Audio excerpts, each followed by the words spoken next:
أنفسنا ومن سيئات أعمالنا من يهده الله فلا مضل له ومن يضلله فلا هادي له ونشهد أن لا إله إلا الله وحده لا شريك له ونشهد أن سيدنا وحبيبنا ومولانا محمدا عبده ورسوله صلى الله عليه وعلى آله وأصحابه وبارك وسلم أما بعد فأعوذ بالله من الشيطان الرجيم بسم الله الرحمن الرحيم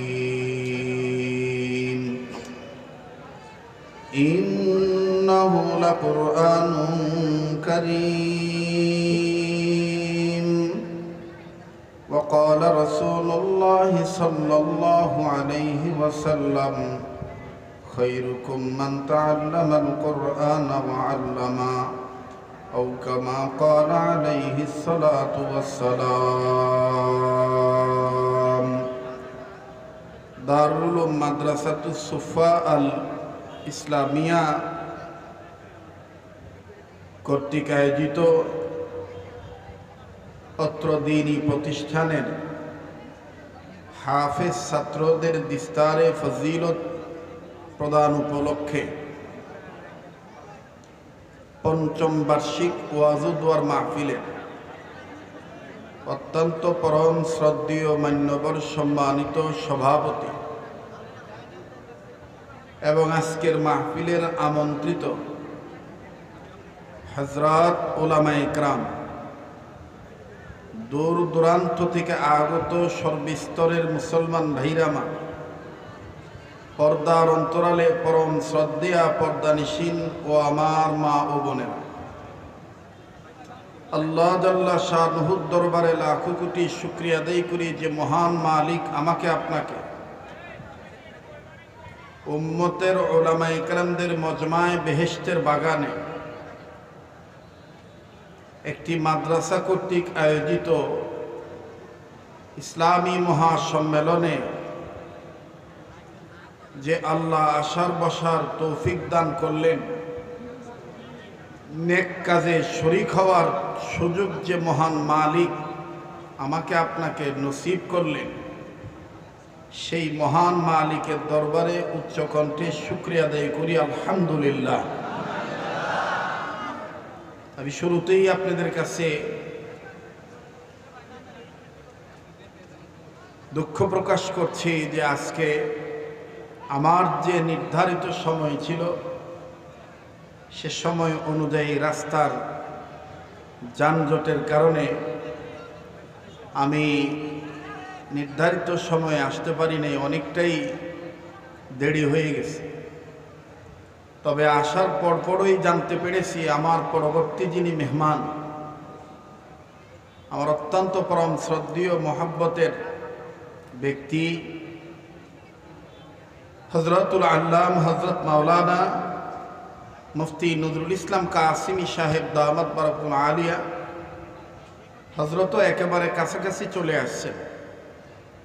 উনিও এখান থেকে বয়ান করে আরেকটি জায়গায় চলে যাবেন, একের অধিক আরও প্রোগ্রাম থাকতে পারেন, ব্যস্ত মানুষ।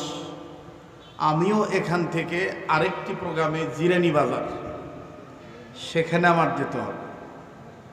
তো সেই সুবাদে আমি আমার সুযোগ এবং কর্তৃপক্ষের সুযোগের সাথে মিল করে মাওলানা আব্দুল মালিক ধলেশ্বরী সাহেবের সাথে আমি পরামর্শ করে সময় দিয়েছিলাম, কিন্তু জানি না কতটুকুন সময় আপনাদের জন্য আমি খেদমত করতে পারবো, এটা আল্লাহ পাক ভালো জানেন। তবে যতটুকু সময় কথা বলবো বা আপনারা যতটুকুন সময় পাবেন, ইহাকেই যেন আল্লাহ তাআলা উভয়ের জন্য নাজাতের উসিলা বানায় দেন, বলে না আমিন। আমার পূর্বে যিনি আলোচনা করতেছিলেন, আমি দূর থেকেও তার কয়েকটি শব্দ কানে শুনেছি। তিনি বর্তমান সময়ে যুগ সন্ধিক্ষণ মডার্ন সিভিলাইজেশনে আমাদের করণীয় কি, উম্মতের উলামায়ে কেরামদের মর্যাদা কি, এবং কোন পথ পদ্ধতি অবলম্বন করলে নিজে বাঁচতে পারবো, অপরকে বাঁচাইতে পারবো, এই বিষয়ের উপরই তিনি কথা বলতেছিলেন। বলেন আমি কি ওনার আলোচনা ভুল শুনেছি? আপনারা যেভাবে আওয়াজ দিলেন তাতে মনে হচ্ছে আমি বানিয়ে কথা বলছি। বলেন আমি কি ওনার আলোচ্য বিষয়বস্তু ভুল বুঝেছি? আমি আমার সেই ভাইয়ের কথার সাথেই কথা মিল করে ওনার পরবর্তী কথাটা আমি আপনাদের কাছে ওনার পক্ষ থেকে আমি বলতে চাই। উনি যে কথাটা বলতেছিলেন সেটা নিঃসন্দেহে কোরআনুল কারীমের কথা। বলেন কিসের কথা? আবার বলেন কিসের কথা? কোরআনুল কারীমের কথা। এখন আপনারা বলেন তো দেখি, কোরআনুল কারীম সম্মানের কিতাব না অসম্মানের কিতাব? এতগুলো মানুষ, কিন্তু আপনারা আওয়াজ দিচ্ছেন একেবারে জরাজীর্ণ অবস্থায়, সংকীর্ণ মনের হয়ে। আপনারা কি আমার মতন দুর্বল? এখনো কি সেই ভয় আছে যে কথা কোরআনের পক্ষে উচ্চ আওয়াজ দিলে হামলা মামলা ঝামেলা হয়ে যাবে? তাহলে বলেন কোরআন সম্মানের কিতাব না অসম্মানের কিতাব? আর একবার বলেন কোরআন সম্মানের কিতাব না অসম্মানের কিতাব? সম্মানের কিতাব। রাসূল আকরাম সাল্লাল্লাহু আলাইহি ওয়াসাল্লাম বলেন, তোমাদের মধ্যে ওই ব্যক্তি উত্তম ব্যক্তি যে ব্যক্তি নিজে কোরআন শিক্ষা গ্রহণ করে এবং অপরকে কোরআন শিক্ষা দেয়। এখন আপনারা বলেন মাদ্রাসাতে কোরআনুল কারীম শিক্ষা দেওয়া হয় কি হয় না? তাহলে ওনারা আমার আপনার চাইতে উত্তম না অনুত্তম? এই উত্তম কাজে আমার আপনার শরীক হওয়া দরকার নাকি বিরোধিতা করা দরকার? হ্যাঁ। এখন কেউ যদি কোনো গোষ্ঠী কোনো ব্যক্তি যদি বলে ঘাড় ধাক্কা দিয়ে তাদেরকে বের করে দিতে হবে, অথবা ইত্যাদি ইত্যাদি, তার কোনো ব্যক্তি যদি নিজস্ব কোনো কলা কৌশল দিয়ে ওলামা বিদ্বেষী হয়, আলেম বিদ্বেষী হয়, মাদ্রাসা বিদ্বেষী হয়, তাহলে বুঝতে হবে যে ভিতরে কোনো না কোনো ঝামেলা রয়ে গেছে। উম্মতের ওলামায়ে কেরাম ছোট হোক বড় হোক, বয়সে তরুণ হোক নবীন হোক আর প্রবীণ হোক, ওলামায়ে কেরাম জাতির রাহবার, শ্রেষ্ঠ সন্তান, কোনো সন্দেহ নাই।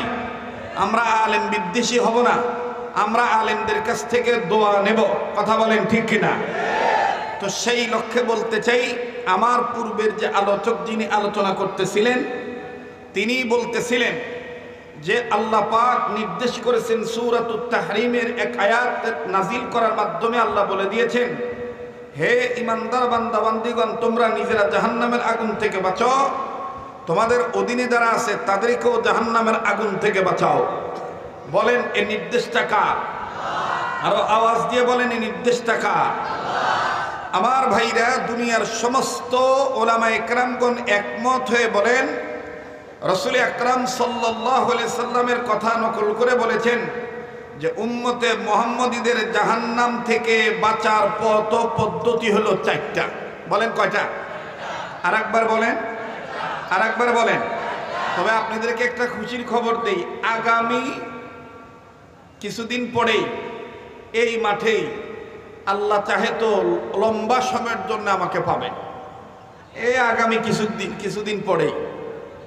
আমার ভাইরা, তো বলতেছিলাম উম্মতে মুহাম্মদীদের জাহান্নামের আগুন থেকে বাঁচার পথ পদ্ধতি হলো চারটা। বলেন কয়টা? আর একবার বলেন, মুখস্থ করেন। আর একবার। আরে ভাই, আমি তো এটা রাজনীতির কোনো স্লোগান দিচ্ছি না, এটা প্রত্যেক মুমিনের বাঁচার পথ পদ্ধতির একটা নিয়ামত প্রকাশ করছি। এই নিয়ামত প্রকাশ করতে যদি কেউ বাধা দেন, কেউ যদি কার্পণ্যতা করেন, হীনমন্যতায় ভোগেন, তাহলে বুঝতে হবে ইমানের অবস্থা আমার আপনার জন্য দুর্বল অবস্থায় আছে। উম্মতে মুহাম্মদীদের জাহান্নাম থেকে বাঁচার পথ পদ্ধতি কয়টা? আর একবার, আর একবার। নিজে বলবেন, ডান বাম লক্ষ্য করবেন, কে বলে না, যে বলে না বুঝে নেবেন এই লোকটার ভিতরে ভেজাল আছে। উম্মতে মুহাম্মদীদের জাহান্নাম থেকে বাঁচার পথ পদ্ধতি কয়টা? আর একবার। জোর হলো না, জোরসে বলেন। আর একবার। কি কি? নাম্বার 1 আলেম হওয়া। নাম্বার 1 নাম্বার 2 আলেমের ছাত্র হওয়া। নাম্বার 2। নাম্বার 3 আলেমের কথা শোনা। নাম্বার 3। নাম্বার 4 আলেমকে মোহাব্বত করা। নাম্বার 4। মাশাআল্লাহ, আলহামদুলিল্লাহ। এতটুকুন সময়ের এই আলোচনা শোনার দ্বারা বোঝা যায় যে আমি, আপনি, অতিথি মহোদয় সহ সবাই, বর্তমান আমরা সবাই এই 4 কথার পক্ষে এবং এই 4 গ্রুপের লোক। কথা বলেন ঠিক কিনা? এই 4 গ্রুপের লোক যারা হবে তারা কোনোদিন আলেমদের ঘাড়ে হাত দেওয়া পছন্দ করবে না। এই 4 গ্রুপের লোক যারা হবে তারা আলেমদের রাজনীতিকে অপছন্দ করবে না। এই 4 গ্রুপের লোক যারা হবে তারা আলেমদের বিরুদ্ধে মামলা করতে চাইবে না। এই 4 গ্রুপের লোক যারা হবে তারা কখনোই রামবান, চ্যাটার্জি, মুখার্জি, গঙ্গোপাধ্যায়, চট্টোপাধ্যায়, হরিদাস পাল্লেন সেনের এজেন্ডার বাস্তবায়ন করতে চাইবে না। এই 4 গ্রুপের লোক যারা হবে তারা কোনোদিন শরীয়তের বিধানকে প্রত্যাখ্যান করে মানুষের তৈরি করা আইন মানার জন্য পাঁচটা গোলামি করবে না। মোহতারাম হাজিরিন, আমাকে কথা বলতে দেন। স্লোগান দিতেও আসি নাই। যতটুকুন সত্য ততটুকুন আপনারাও বলবেন, আমিও বলবো। কথা বলেন ঠিক কিনা? আবার বলেন তো দেখি, উম্মতে মুহাম্মদীদের জাহান্নাম থেকে বাঁচার পথ পদ্ধতি কয়টা? 1 নাম্বার, 2 নাম্বার, 3 নাম্বার আলেমের কথা শোনা, 4 নাম্বার আলেমকে মোহাব্বত করা। আসেন না মক্তবের ছাত্রদের মতন আলেমদের ছাত্র হওয়ার নিয়তে, জাহান্নাম থেকে বাঁচার নিয়তে। আমি বলবো আপনারা পাশাপাশি একটু সহযোগিতা করবেন। আমি বলবো নাম্বার 1 আপনারা বলবেন আলেম হওয়া। আমি বলবো নাম্বার 2 আপনারা একটু জজ বানিয়ে বলবেন আলেমের ছাত্র হওয়া। আমি বলবো নাম্বার 3 আপনারা বলবেন আলেমের কথা শোনা। আমি বলবো নাম্বার 4 আপনারা বলবেন আলেমদের মোহাব্বত করা। পারা যাবে কি যাবে না? বলেন পারা যাবে কি যাবে না? দুনিয়ার মানুষ মনে রাখবেন, এই বিশাল অট্টালিকা প্রাসাদ নির্মাণ করা হয়েছে। এই মাঠটা সুন্দর সুসমন্ডিত হয়েছে, সৌন্দর্য বৃদ্ধি হয়েছে। এই পৃথিবীতে অনেক পাহাড় পর্বত অনেক কিছু আছে। অনেকে মনে করে এই বিল্ডিংটার কারণে, এই গাছটার কারণে, এই পাহাড় পর্বতের কারণে এই এলাকার, এই জমিনের, এই শহরের, এই বন্দরের, এই নগরের, এই টাউনের মর্যাদা বৃদ্ধি পেয়েছে। হ্যাঁ ভাই, এটা আপনার কল্পনার কথা, এটা আপনার চোখের সৌন্দর্যের কথা, কিন্তু আত্মার আত্মীয়দের কথা, ওয়ারাসাতুল আম্বিয়াদের কথা, হক্কানি রব্বানি উলামায়ে কেরামদের কথা হলো একজন আধ্যাত্মিক সাধক, তিনি কবি ছিলেন। তিনি কবির ভাষায় বলে গিয়েছেন মুসলিম উম্মাকে লক্ষ্য করে, রৌনক বদমে সামারা আজকা ওয়াকিব করদাইব, রৌনক বদমে জমিরা আজ উলামা করদাইব। হে আদম সন্তান, জমিনকে আল্লাহ সাজিয়েছেন উলামায়ে কেরামদেরকে দিয়া, আর আকাশকে আল্লাহ সাজিয়েছেন তারকা দিয়া। কাজেই এই জমিন আল্লাহ পাক যাদেরকে দিয়ে সাজিয়েছেন, তাদেরকে কেউ যদি ঘাড় ধাক্কা দিয়ে বের করে দিতে চায়, তাদেরকে কেউ যদি ঘাড় মটকা দিতে চায়, বুঝে নিয়েন, শুনে নিয়েন, ভালো করে জেনে নিয়েন, পরিণতি কিন্তু ভবিষ্যতে ভালো হবে না। আলেমদেরকে কেউ ধাক্কা দিয়ে তাদের চাক্কা ঘুরাইতে পারে নাই, চাক্কা পাংচার হয়ে গেছে। নিজের দেশে থাকতে পারে নাই, অন্য দেশে পালাইতে বাধ্য হয়েছে। কাজেই আলেমদেরকে ধাক্কা দিতে চাবেন না, আলেমদেরকে মোহাব্বত করবেন, আল্লাহ বরকত দিবে। আল্লাহ কি দিবে? বলেন আল্লাহ কি দিবে? তাহলে একটু উচ্চ কণ্ঠে আওয়াজ দিয়ে বলেন তো দেখি, উম্মতে মুহাম্মদীদের জাহান্নাম থেকে বাঁচার পথ কয়টা? নাম্বার 1 আলেম হওয়া। নাম্বার 1। নাম্বার 2 আলেমের ছাত্র হওয়া। নাম্বার 2। নাম্বার 3 আলেমের কথা শোনা। নাম্বার 3। নাম্বার 4 আলেমকে মহব্বত করা। নাম্বার 4। এই 4 পথের প্রতীক হবে যারা, কবরে হাসরে মিজানে সিরাতে খাবে না ধরা। কথা কি বোঝা যায়? বলেন বোঝা যায়? এই 4 পথের প্রতীক আমরা হইতে চাই কি চাই না? এই চার পথের প্রতীক কিভাবে হবেন, কোন তরিকায় হবেন, সেই শিক্ষাটাই এই মাদ্রাসাতে দেওয়া হয়। আর সেটা উপলব্ধি করার জন্যই, বুঝার জন্যই এই আজকের এই মাহফিলের আয়োজন করা, ঠিক কিনা বলেন? এখন আবার আপনারা বলেন, কোরআন সম্মানিত না অসম্মানিত? কোরআনকে মোহাব্বত করলে দাম বাড়ে না কমে? আবার বলেন, দাম বাড়ে না কমে? মুসলমান ভাইরা আমার, বন্ধুগণ, রব্বে কাবা ডাক দিয়ে বললেন, বান্দা আমার শোনে না, ইন্নাহু লাকুরআনুন কারীম, যাহার পরশ পেয়ে পাথর হলো সোনা, সন্দেহ ভুল নাই যার একটি কোনা। কোরআনে ভুল আছে? তাহলে তো আসতে বলতেছেন কেন? ঠিক জোরে বলেন, কোরআনে ভুল আছে? যালিকাল কিতাবু লা রাইবা ফীহি।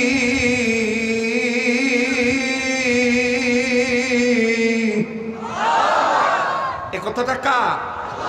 আল্লাহ বলেন, এটা এমন একটা কিতাব, এই কিতাবে কোনো ভুল নাই। ভুল আছে এই ধরনের সন্দেহ। যেমন একটা উদাহরণ দিয়ে আপনাদেরকে বুঝাই দেই, কোরআন যে কত সম্মানিত।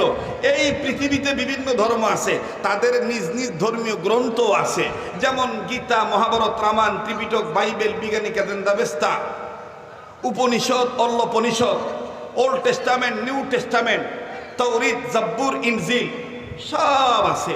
পৃথিবীর কোনো মানুষ যদি কখনো লন্ডনে যায়, লন্ডনে সারা পৃথিবীর মধ্যে সবচেয়ে একটা বড় জাদুঘর আছে, যেই জাদুঘরটার নাম ব্রিটিশরাই রেখেছেন। সেই জাদুঘরটার নাম হলো ব্রিটিশ মিউজিয়াম। বলেন কি নাম?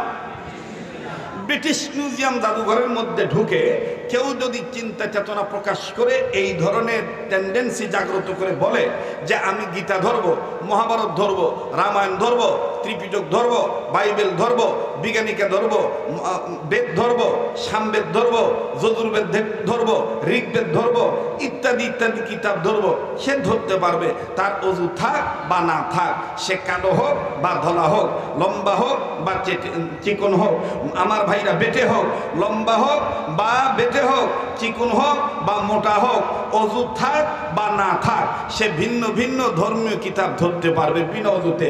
কিন্তু কোনো মানুষ যদি পণ্ডিতি করে, এখনো খ্রিস্টানদের রাষ্ট্রে লন্ডনের বুকে ব্রিটিশ মিউজিয়াম জাদুঘরে ঢুকে পণ্ডিতি করে, মাতব্বরি করে, গাউজুয়ারি করে, একঘেয়ামি করে, নেকামু করে, গাজীপুর এবং ঢাকাইয়া ভাষায় কয় গার তেরামু কইরা, কথা কয় না?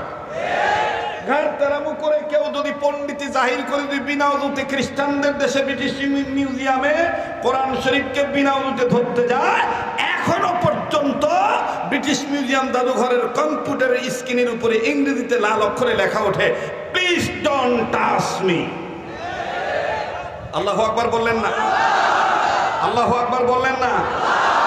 যাহার পরশ পেয়ে পাথর হলো সোনা, সন্দেহ ভুল নাই যার একটি কোনা। যাহার পরশ পেয়ে পাথর হলো সোনা, সন্দেহ ভুল নাই যার একটি কোনা। এ যে এক বিপ্লব পিছে ফেলে যত সব, এ যে এক বিপ্লব পিছে ফেলে যত সব, এগিয়ে চলে সে অগ্রপানে। সমাধান সমাধান চাও যদি জীবনে মরণে, ফিরে যাও খুঁজে নাও চোখ রাখো। বলেন না, ফিরে যাও খুঁজে নাও। মাশাআল্লাহ, সবাই আমরা আলেমের ছাত্র হতে চাই, ঠিক কিনা ভাই? ফিরে যাও খুঁজে নাও চোখ রাখো। এতগুলো মানুষের গুণগুণ হচ্ছে না, আরো দিয়ে ফিরে যাও খুঁজে নাও চোখ রাখো। এ ফিরে যাও খুঁজে নাও, তবেই পাবে সুখ শান্তির ঠিকানা, তবেই পাবে সুখ শান্তির ঠিকানা, যদি মেনে নাও তুমি মনে প্রাণে।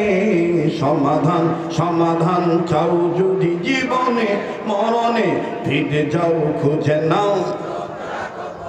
সামনের বাইরা চুপ থাকেন তো দেখি, পিছনের বাইরা কোন দিকে চোখ রাখবার চায়? ফিরে যাও খুঁজে নাও।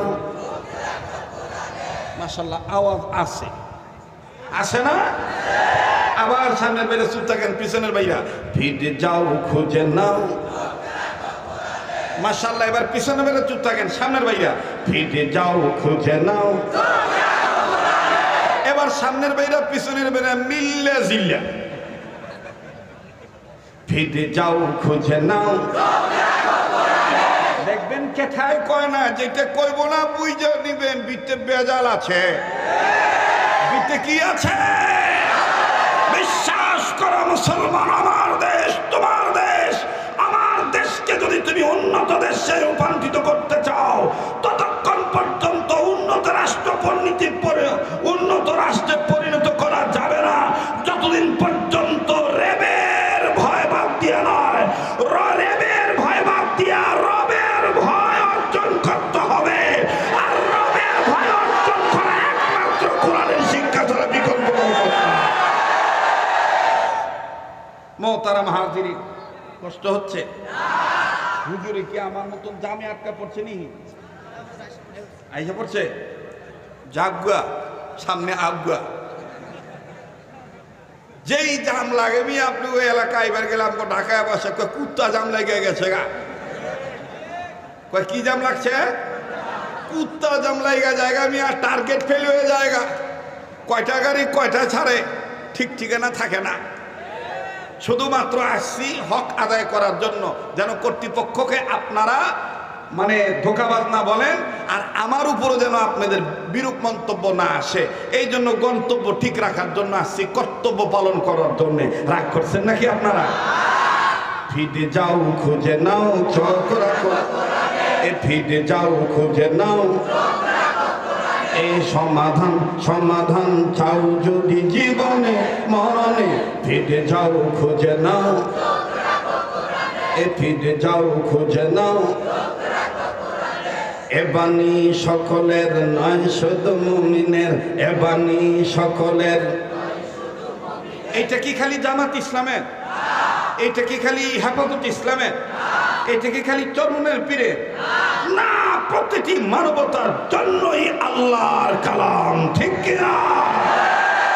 বাণী সকলের নয় শুধু মুমিনের, যারাই চলবে মেনে ফল পাবে কোরআনের, যারাই চলবে মেনে ফল পাবে কোরআনের। ঘরে বলো কিবা রাষ্ট্রে বলো, বাঘের মতন গর্জন দিয়ে করতে দিব, মেমে করে কম দেবো না, ঠিক আছে? ঘরে বলো কিবা রাষ্ট্রে বলো, জোরে ঘরে বলো, জোরে ঘরে বলো কিবা রাষ্ট্রে বলো।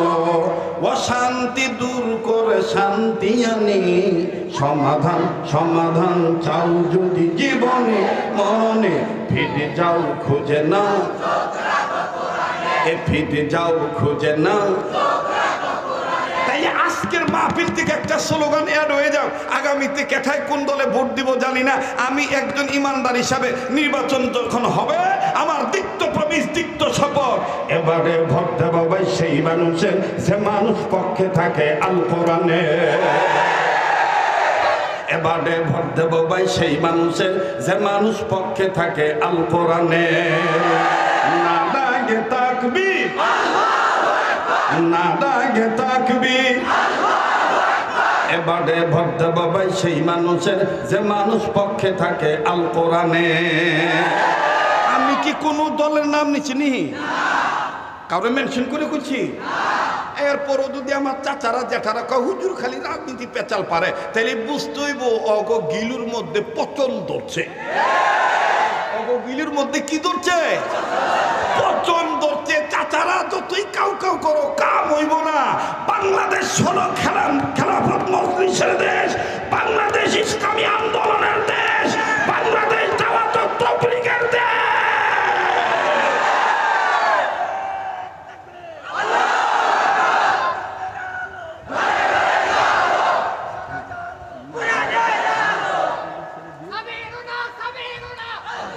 আচ্ছা রাখো, আমার একটু আগে এবার দাও, বেজাল করো না। রাগ করতেছেন নি? হ্যাঁ, এই কোরআন শরীফ সবার জন্য, যারাই মানবে তারাই শান্তি পাবে, ঠিক কিনা ভাই? যারাই মানবে তারাই। মুসলমান ভাইরা আমার দেখেন কেমন শান্তি পেয়েছিলেন অতীত জামানার মুসলমান যারা ছিলেন গো বন্ধু। বাবাজি হযরত ওমর রাদিয়াল্লাহু তাআলা আনহু, আল্লাহু আকবার আল্লাহু আকবার, যেই ওমর ছিল জিরো, কিন্তু কোরআন কারীম মানার কারণে, ইসলামের সুশীতল ছায়ার তলে আসার কারণে আল্লাহ রাব্বুল আমিন তাকে বানিয়ে দিলেন সুপার হিরো।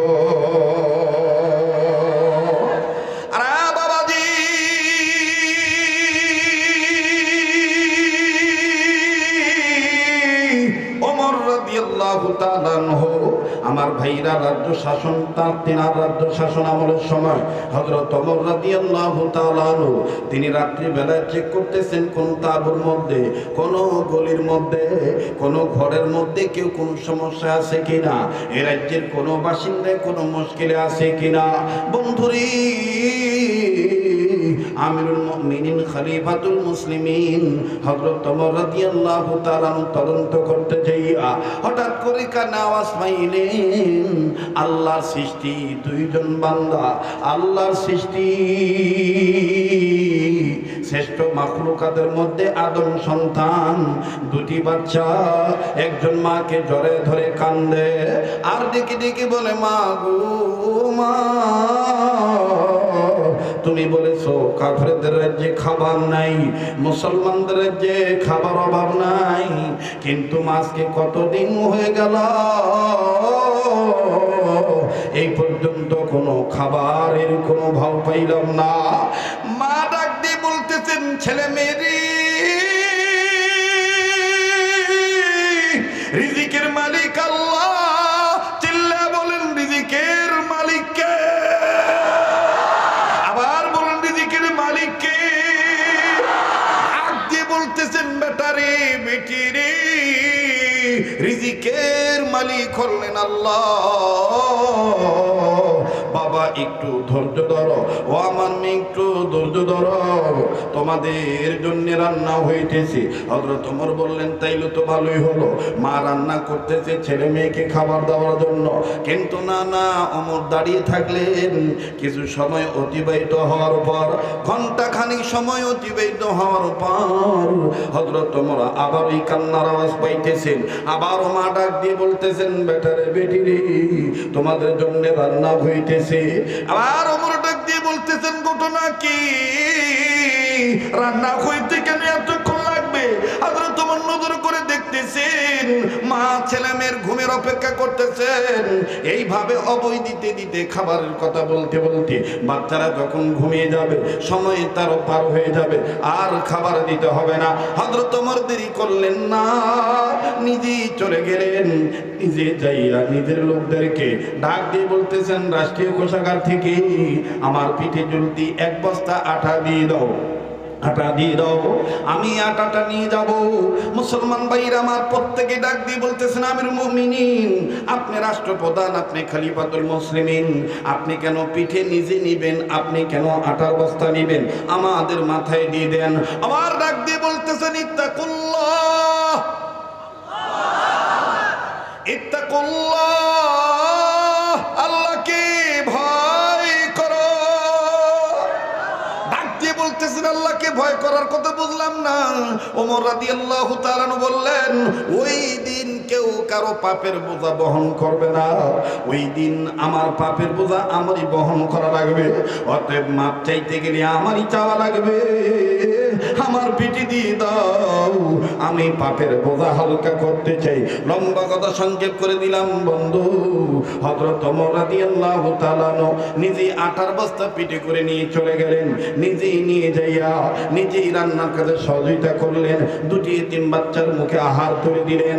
আহার তুলে দেওয়ার পর মহিলাকে ডাক দিয়ে বলতেছেন, মা গো, আরো যদি কোনো কিছুর প্রয়োজন হয় আপনি ওমরের দরবারে যাবেন, আমাকে ওমরের দরবারের খুব নিকটেই পাবেন, আমি হযরত ওমরকে বলে দেব।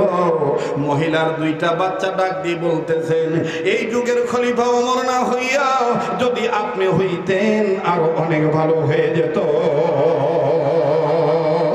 এবারে ভোট দেবো ভাই সেই মানুষের যে মানুষ পক্ষে থাকে আল কোরআনের নারায়ে তাকবীর, নারায়ে তাকবীর। ডাক দিয়ে কইতেছে, আপনি ওমর খলিফা না হইয়া যদি আপনি খলিফা হইতেন তাহলে রাজ্য এবং প্রজা উভয়ের কপাল খুলে যেত। হযরত ওমর কিছু বললেন না, হযরত ওমর চলে গেলেন। আমার বন্ধুগণ, আমার ভাইরা, হযরত ওমর এটা সেই ওমর যেই ওমর ছিল আগে জিরো, কিন্তু কোরআনের কারণে আল্লাহ পাক তাকে হিরো বানায় দিয়ে। বলেন কোরআন কার কালাম? আবার বলেন কার কালাম? তাহলে এই কোরআন সম্মানিত না অসম্মানিত? আল্লাহর কসম করে বলি, আল্লাহর কসম করে বলি, আল্লাহর কসম করে বলি, ও মুমিন মুসলমান, আমাদের ঘর থেকে আমরা যেভাবে ঘরের মধ্যে টেলিভিশনকে যত্ন করি, যেইভাবে কম্পিউটারকে যত্ন করি, যেইভাবে নিজ নিজ মোবাইলকে যত্ন করি, ও মুসলমান আবার তুমি ফিরে আসো কোরআনুল কারীমের, কোরআনুল কারীমকে তুই সম্মান করো। সন্তানদেরকে হাট্টিম হাট্টিম পড়া বাদ দেওয়া, আলিফ লাম মিম পড়াও, কোরআনের আজমত, কোরআনের আদব, কোরআনের সম্মান শিক্ষা দাও। মুসলমান আল্লাহর কসম করে বলি, আবার হারানো দিনের সম্মান ফিরে আসবে। আমার ভাইরা, আমার বন্ধুগণ, সেই ওমরকে দাম বাড়ায় দিলেন কোরআনের মাধ্যমে। কে? কেমন দাম বাড়াইলেন? আল্লাহ রসুল ওমরকে একদিন কাঁধে হাত দিয়ে বলতেছেন, ওমর তোমার জন্য একটা খুশখবরি আছে। বলে কি খুশখবরিয়া? কয় দুনিয়ার সব মানুষ জান্নাত পাওয়ার জন্য অপেক্ষায় আছে, আর আল্লাহর 8টা জান্নাত তুমি ওমরের জন্য অপেক্ষা করতেছ। বলে কেন? বলে তুমি কোরআন শরীফ জোরে জোরে পড়ো এই জন্য। হযরত ওমর যখন কথা বলতো তখন জোরে বলতো, এই জন্য মুমিনদের কথা বলার স্পিরিট, হকের পক্ষে হুঙ্কার দেওয়া, এইটা ওমরই হুঙ্কার, এইটাকেও সমালোচনা করা যাবে না। আবার যারা আস্তে আস্তে কথা বলে তাদেরকেও সমালোচনা করা যাবে না। আল্লাহ রাসূল সাল্লাল্লাহু আলাইহি ওয়াসাল্লাম একদিন চেক করতেছে, দেখি তো দেখি কোরআন শরীফ কে কে কিভাবে পড়ে। হঠাৎ করে বের হইছেন, নজর করে দেখতেছেন ওমর রাদিয়াল্লাহু তাআলা জোরে পড়ে আর আবু বকর আস্তে আস্তে পড়ে। শেষে আল্লাহ রাসূল জিজ্ঞেস করলেন, ভাই আবু বকর আপনি কোরআন শরীফ আস্তে পড়েন করো? কয় আমি আস্তে পড়লেও যে আল্লাহ শুনবো, জোরে পড়লেও যে আল্লাহ শুনবো। ওমর আপনি এত জোরে পড়েন কেন? ওমর কয় আমি আল্লাহরও শুনাই, আর যারা আল্লাহর টাকায় আল্লাহর জমিনে বাস কইরা ঘুমায়া থাকে ওগর কানের সেদা পর্যন্ত এই কোরআনের আওয়াজ পৌঁছায় দেওয়ার জন্য জোরে জোরে পড়ি, যাতে ঘুম ভাঙা যায়। এই জন্য কোরআন জোরেও পড়তে হইব, আস্তেও পড়তে হইব, ঠিক কিনা বলেন? আমার বন্ধুগণ, আমার ভাইরা, সেই ওমরের ইজ্জত বাড়াইলেন কে? এখন বলেন তো দেখি, আমরা কোরআনের পক্ষে থাকলে আমাদের দাম বাড়বে না কমবে? কারা কারা দাম বাড়ানোর পক্ষে আছেন একটু হাত তুলে দেখান তো দেখি। নারায়ে তাকবীর, নারায়ে তাকবীর। এবার আমি একটু টেস্ট করে দেখি, জুমার রাত্র রবিউল আউয়াল মাসে একটু আমি দেখবার চাই। বলেন কোরআন শরীফ কয় পারা? এই 30 পারা কোরআন শরীফকে মহব্বত করে এই হাজার হাজার শত শত উম্মতের মধ্য হতে এই জুমার রজনীতে একজন ভাই আছেন যে হুজুর আমি 1 পারা কোরআন শরীফকে মহব্বত করে ওমরের সাথে জান্নাতে যাওয়ার টেন্ডেন্সি অন্তরে লালিত পালিত করে লালন পালন করে আপনি নায়েবে রাসূল ওলামার হাতে হাত রেখে 1 পারা কোরআনের পক্ষে আমি 1000 টাকা আমি দিচ্ছি, আপনি আমার মা বাবার জন্য দোয়া করবেন। আছেন এই শত শত হাজার হাজার গোলামদের মধ্যে কে এমন আছেন দেখি তো ভাইজান? তাইলে বুঝুন যাইব কেমনে দাম বাড়াইবার চান। কোন মুরব্বী আছেন দেখি তো ইনশাআল্লাহ? কই কেঠা? একটু আমার কাছে পৌঁছে দিতে হইব যে হুজুর আমি 1000 টাকা দিয়ে শরীক থাকলাম, আল্লাহ কবুল করবেন ইনশাআল্লাহ। কোরআনের পক্ষে, কোরআন যেহেতু সম্মানের কিতাব, 1 পারা কোরআন শরীফকে মহব্বত করে 1000 টাকা আমার হাতে নগদ দিবেন। যুবক তুমি একটা নিয়ত করে যে হযরত আমি দ্বীনি প্রতিষ্ঠানের সাথে শরীক থাকলাম, আমি কোরআনের শিক্ষার সাথে আমি শরীক থাকলাম, কোরআনের দীক্ষার সাথে আমি শরীক থাকলাম। হযরত আমি প্রতিজ্ঞা করলাম আমি কোরআনকে মহব্বত করি। কে আছেন আল্লাহর কোন গোলাম? আমি একটু দেখতে চাই ইনশাআল্লাহ। আল্লাহর কোন মাহবুব বান্দা আছেন কোরআনকে মহব্বত করে? মাশাআল্লাহ। রবিউল ভাই একজন যুবক বন্ধু 1000 টাকা 1 পারা কোরআন শরীফকে মহব্বত করে দিয়েছেন। আল্লাহ আপনি কবুল করেন, জানে মালে বরকত দিয়ে দেন, আল্লাহ তাদের খবর মদিনায় পৌঁছে দেন। বলেন আমিন। দ্বিতীয় নম্বর কোন ভাই আমার আছেন যে হুজুর আমি, আপনারা বলেন তো দেখি 10 পারা 10 পারা 10 পারা যদি 3 ভাগ, কয় ভাগ হলো বলেন? 3 ভাগ, তো 3 ভাগের মধ্যে একটা ভাগ আমি একটু দেখতে চাই 10টা ভাই 10,000 টাকা 10 পারা কোরআন শরীফকে মহব্বত করে এর মধ্যে একজন হয়ে গেছেন, আর 9টা ভাইয়ের কাছে আমি একটু দেখতে চাই ভাইজান যা আমি কোরআনের পক্ষে রাসূলের পক্ষে আমি এই টাকাটা দান করলাম, হযরত আমার জন্য দোয়া করবেন, আল্লাহ কবুল করবেন ইনশাআল্লাহ। 1 পারা কোরআন শরীফকে মহব্বত করে মালিক রবিউল ইসলাম বান্দা তোমার 1,000 টাকা নগদ দিয়ে দিছে, আল্লাহ তুমি কবুল করো, জানে মালে বরকত দিয়ে দাও ইয়া আল্লাহ। আমার আরেকজন ভাই আপনার একজন বান্দা 2 নম্বর পারা কোরআন শরীফকে মহব্বত করে 1,000 টাকা নগদ, আল্লাহ আপনি দানকে কবুল করেন। এই যে কিছু মানুষ আছে টাকা চাইলে জায়গা কয় হুঙ্কার দেবো কিন্তু টাকা দেবো না। ইসলাম কায়েম করতে হলে হুঙ্কারেরও দরকার, টাকারও দরকার, অলংকারেরও দরকার, সময় দেওয়ারও দরকার, জীবনেরও দরকার। কথা বলেন ঠিক কিনা? 10 মিলে করি কাজ হারি জিতি নাইলে পারবেন না, বসে থাকেন কিন্তু জানগা কি লেগা। হ্যাঁ 3 নাম্বার কে আছেন যে হুজুর আমি 1,000 টাকা দিব, আল্লাহ পাক কবুল করবেন ইনশাআল্লাহ। মুসলমান ভাইরা আমার, কোন যুবক বন্ধু আছেন হুজুর গো আমি 1 পারা কোরআন শরীফের পক্ষে 500 খান টাকা আপনার হাতে দিলাম, আমার ভাইরা আল্লাহ রাব্বুল আলামিন আপনার এই দানকে কবুল করবেন, মালিক মঞ্জুরি দিয়ে দিবেন। না পারলে বসে থাকবেন কিন্তু চলে যাবেন না, মাহফিলে বিশৃঙ্খলা করবেন না। আমি আপনাদের কাছে অনুরোধ করব বিনয়ের সহিত বাজান যে যে জায়গায় দাঁড়িয়ে আছে, যে যে জায়গায় বসে আছেন, এই মাদ্রাসার পক্ষ থেকে স্বেচ্ছাসেবক ভাইরা আপনাদের কাছে একটা রুমাল বা চাদর বা ব্যাগ নিয়ে যাবে। এই ব্যাগের মধ্যে একটা কোরআন শরীফের হাদিয়া 300 টাকা 200 টাকা 500 টাকা আপনার সাধ্য মতন আপনি দান করবেন, আল্লাহ পাক কবুল করবেন ইনশাআল্লাহ। আরে বন্ধু, আরে পর্দার মা বোনেরা, নবীর ঘরে কোরআন কারীমের শিক্ষাগারে দান করলে কখনো ঠকবেন না। আপনি নিয়তকে শুদ্ধ করে আপনি দান করবেন, সাজা দেওয়ার মালিক হলেন আল্লাহ।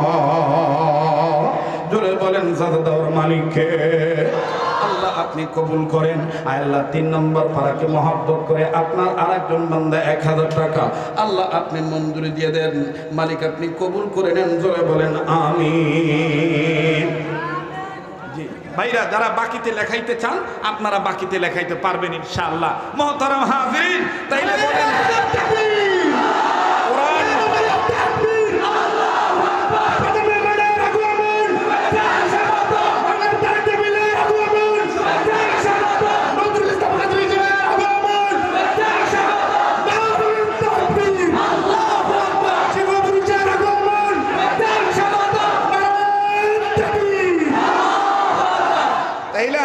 আপনাদের কাছে আবারও বলতে চাই, বলেন উম্মতের আলেমদেরকে মহব্বত করলে দাম বাড়বে না কমবে? স্লোগান কি ভুলে গেছেন নাকি মনে আছে? আল্লাহ পাক ভালো জানেন। বলেন তো দেখি, উম্মতে মুহাম্মদীদের জাহান্নাম থেকে বাঁচার পথ কয়টা?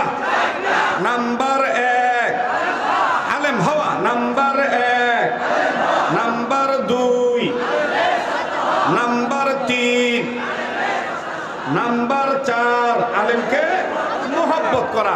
আল্লাহ পাক আমাদের সবাইকে কোরআনুল কারীমের শিক্ষা দীক্ষা গ্রহণ করে উম্মতের হক্কানি উলামায়ে কেরামদের সোহবতে মৃত্যু পর্যন্ত থাকার তৌফিক দান করেন। সুবহান রাব্বিকা রাব্বিল ইজ্জাতি আম্মা ইয়াসিফুন ওয়া সালামুন আলাল মুরসালিন ওয়ালহামদুলিল্লাহি রাব্বিল আলামিন।